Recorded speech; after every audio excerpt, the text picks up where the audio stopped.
नमस्कार, आप सभी दोस्तों का स्वागत है आपके अपने यूट्यूब चैनल हेलो हिंदी में।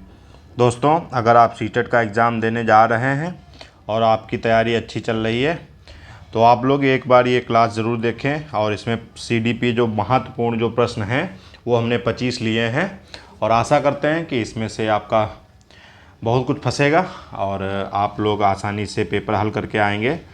और हमारी शुभकामनाएं हैं कि आप लोग अच्छे नंबरों से सीटेट का एग्ज़ाम पास करें। ठीक है, चालू करते हैं बिना किसी देरी के। पहला है कि शिक्षा दार्शनिकों को शिक्षा मनोविज्ञान की प्रेरणा किससे मिली। तो ऑप्शन नहीं, यहाँ पर उत्तर जो है रूसो है कि शिक्षा दार्शनिकों को शिक्षा मनोविज्ञान की विकास की प्रेरणा रूसो से मिली। वैज्ञानिक विधियों का प्रयोग करने के कारण शिक्षा मनोविज्ञान को किस श्रेणी में रखा गया है। तो यहाँ पर विज्ञान की श्रेणी में रखा गया है। वैज्ञानिक विधियों का प्रयोग करने के कारण शिक्षा मनोविज्ञान को विज्ञान की श्रेणी में रखा गया है।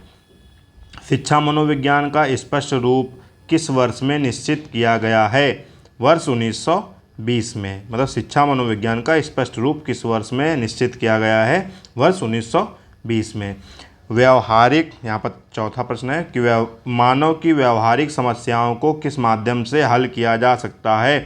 जो मानव की व्यवहारिक समस्याएं हैं उनका समाधान शिक्षा के द्वारा हो सकता है।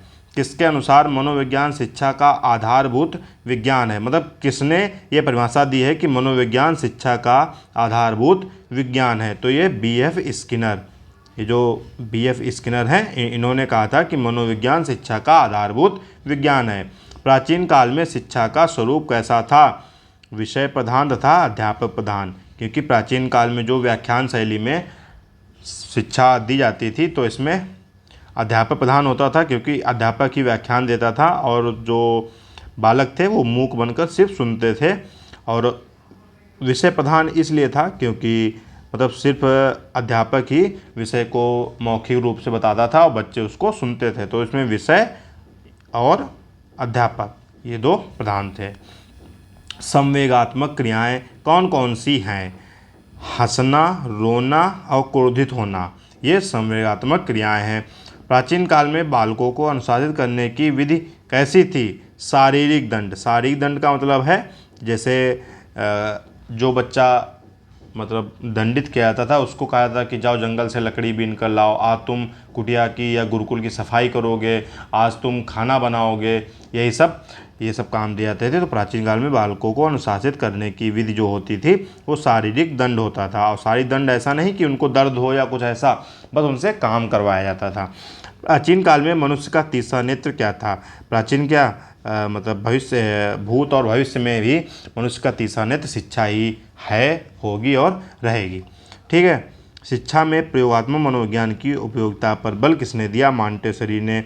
मांटेसरी पद्धति के ये जन्मदाता हैं। ठीक है।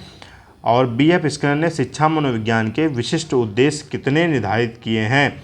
B.F. स्किनर ने शिक्षा मनोविज्ञान के विशिष्ट उद्देश्य कितने निर्धारित किए हैं। तो यहाँ पर ऑप्शन होगा, मतलब यहाँ पर उत्तर होगा 8। स्किनर के अनुसार शिक्षा मनोविज्ञान का प्रारंभ किस काल में हुआ। मतलब किसके काल में हुआ। तो ये अरस्तु के समय में शिक्षा मनोविज्ञान का प्रारंभ हुआ। ठीक है। साइकी क्या है। साइकी आत्मा है। शिक्षा मनोविज्ञान का संबंध किससे है। सीखने से, मतलब अधिगम से। ठीक है। शिक्षा मनोविज्ञान का संबंध किससे है। सीखने मतलब अधिगम के। कब और क्यों से। आगे यह परिभाषा किसकी है कि शिक्षा मनोविज्ञान की विषय सामग्री शिक्षा प्रक्रियाओं में हिस्सा लेने वाले व्यक्ति की प्रकृति, मानसिक जीवन तथा व्यवहार है।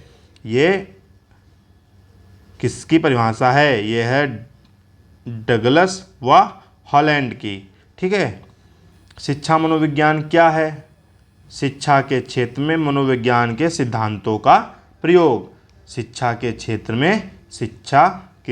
में मनोविज्ञान के सिद्धांतों का प्रयोग ही शिक्षा मनोविज्ञान है। शिक्षा मनोविज्ञान किससे संबंधित है। शिक्षण व अधिगम से।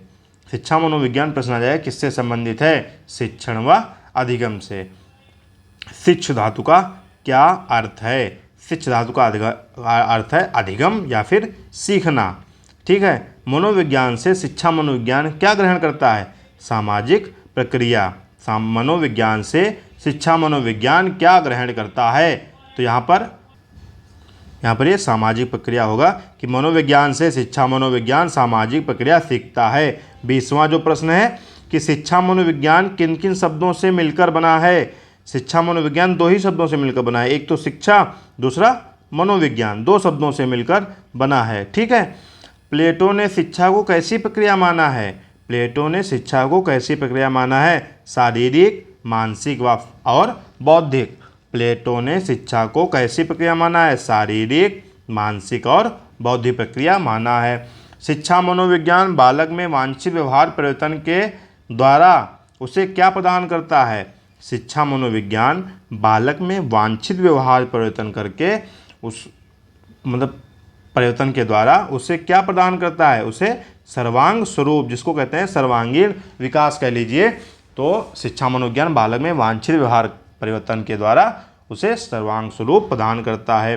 शिक्षा मनोविज्ञान का संबंध किससे है? मानव प्राणियों के अनुभव और व्यवहार से। शिक्षा मनोविज्ञान का संबंध मानव प्राणियों के अनुभव और व्यवहार से है। ठीक है, शिक्षा मनोविज्ञान के उद्देश्य किसके समान हैं? शिक्षा मनोविज्ञान के उद्देश्य शिक्षा के समान हैं। लास्ट प्रश्न है कि किसके अनुसार चेतनाओं की विभिन्न अवस्थाओं का वर्णन एवं व्याख्या मनोविज्ञान है? मतलब किसने कहा है कि चेतनाओं की विभिन्न अवस्थाओं का वर्णन एवं व्याख्या मनोविज्ञान करता है? ये कहा है विलियम जेम्स ने। विलियम जेम्स के अनुसार चेतनाओं की विभिन्न अवस्थाओं का वर्णन एवं व्याख्या ही मनोविज्ञान है, या फिर कि चेतनाओं की विभिन्न अवस्थाओं का वर्णन एवं व्याख्या मनोविज्ञान करता है। जिसने पूरी वीडियो देखी है उसका मैं धन्यवाद करता हूं। आप लोग हमारे चैनल को सब्सक्राइब करिए और वीडियो अच्छा लगा हो तो लाइक करिए और अपने दोस्तों के साथ भी शेयर करिए और उनसे भी सब्सक्राइब करने को आप लोग बोलिए। ठीक है, इस चैनल पर आपको सभी प्रतियोगी परीक्षाओं में हिंदी विषय जो मुख्यतः जो है हिंदी विषय से संबंधित आपको सामग्री मिलती रहेगी, लेकिन साथ ही हम टेट और सीटेट आदि जो शिक्षक भर्ती की परीक्षाएं हैं उनसे संबंधित सामग्री भी उपलब्ध कराते रहेंगे। चलिए मिलते हैं अगली क्लास में। तब तक के लिए आप लोग अपनी पढ़ाई जारी रखिए, मेहनत कीजिए और अपनी परीक्षाओं में सफल होइए। नमस्कार, जय हिंद दोस्तों, मिलते हैं अगली क्लास में।